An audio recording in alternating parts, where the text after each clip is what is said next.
안녕하세요. 교통사고 보상에 대해서 가장 쉽고 가장 정확하게 알려드린다고 자부하는 보상가배상TV입니다. 저번 영상에서는요, 보험사하고 합의를 할 때 어떻게 주도해야 되는지, 얼마를 제시해야 되는지, 전문가를 선임해야 되는지 안 해도 되는지 그거에 대해서 알려드렸습니다. 그리고 보험사하고 합의를 할 때 보험사에서 요구하는 사인, 어떤 건 해줘야 된다, 어떤 건 안 해줘야 된다, 요거에 대해서도 알려드렸었죠. 그러면서 이거는 진짜 신중하게 해야 된다, 아니면 사인을 해주면 안 된다 라는 서류가 있었습니다. 그게 뭐였죠? 바로 의료자문동의서입니다. 오늘은 바로 이 의료자문동의, 거기에 대해서 말씀을 드리려고 합니다. 본격적으로 영상 들어가기 전에요, 이 영상 아래쪽에 좋아요 표시 그리고 구독 버튼 함께 부탁드립니다. 그리고 궁금증은 언제든지 댓글을 이용해 주시면 상담할 수 있는 방법을 알려드리도록 하겠습니다. 보통 우리가 교통사고 나 일반 사고로 부상을 당하고 수술을 하고 치료를 하고 나서요, 통상적으로 한 6개월 정도 지나면은 치료했던 병원이나 대학병원에서 후유장애 진단서를 발급하죠. 그리고 보상 청구를 하기 위해서 보험사에 이 후유장애 진단서를 접수를 시킵니다. 자, 이렇게 접수했을 때요, 100% 보험사에서는 조사가 나와요. 근데 한 10년 전쯤에는 어떻게 조사했는지 아세요? 10년 전에는요, 딱 보험약관에 나와 있는 대로 그대로 조사했습니다. 이 보험약관의 조사 방법 어떻게 나와 있냐면요, 장애 진단을 접수를 받고요, 장애 내용을 검토했을 때 보험사가 이견이 있는 경우에만 제3의 의료기관에 장애를 의뢰할 수 있다, 이렇게 약관이 표시되어 있어요. 무슨 말이냐면요, 의사가 장애 진단서를 발급했죠. 그러면은 장애 진단 발급한 내용에서 다른 의학적인 근거가 있을 경우 제3의 의료기관에 의뢰를 할 수 있고, 이때 의료자문 동의를 요구할 수 있는 겁니다. 한 5년 전까지는 보험사가 이런 식으로 조사를 했어요.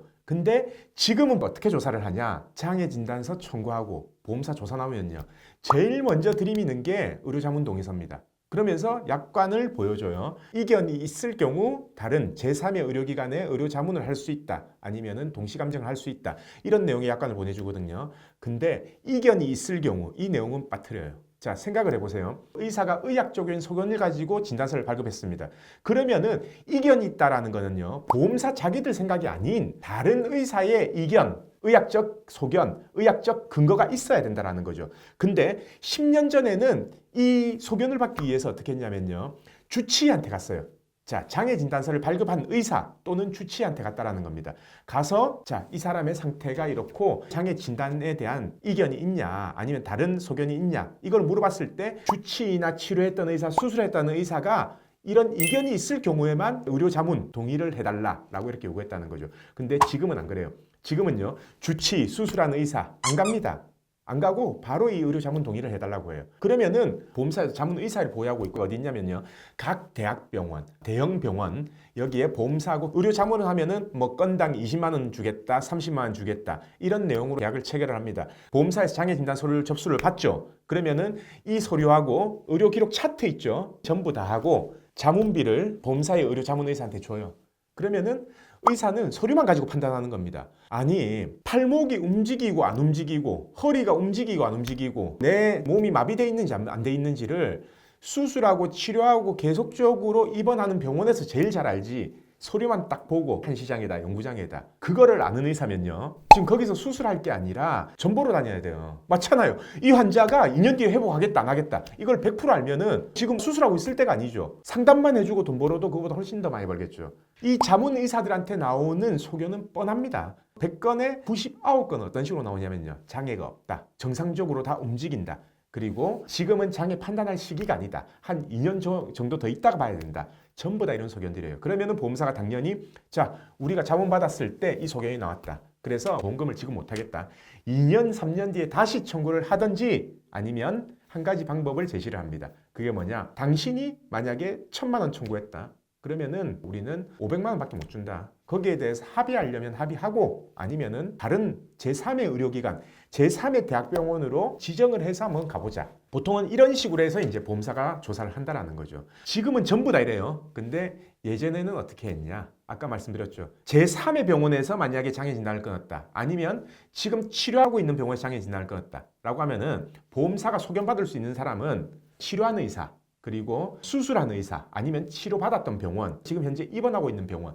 내하고 직접적으로 치료하고 관계 있는 병원에서 소견을 받을 수 있었어요. 근데 지금은 그 관계를, 절차를 전부 다 뛰어넘고 바로 자기들 자문의한테 의료 자문한다라는 거죠. 자, 제가 말씀드렸죠. 약관에는 어떻게 나와 있다? 약관에는 의학적인 다른 이견이 있을 경우에만 요구를 할 수 있다. 그러면요, 앞으로 우리는 후유장애 진단을 접수하거나 청구를 했을 때 보험사가 조사 나와서 바로 의료자문 활용 동의해달라 이렇게 하면요, 동의해 줄 필요가 없다라는 거죠. 반박되는 의학적 소견을 일단 먼저 가지고 와서 내가 치료했던 의사나 수술을 했던 의사, 만약에 그 의사들이 이 장애에 대해서 다른 소견이 있다라고 하면 나는 그러면 그때는 의료자문에 동의하겠다. 아니면 그때는 제3의 의료기관에 가서 검사를 같이 받아보겠다.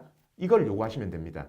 결국은 답은 약관대로만 하면 된다라는 거죠.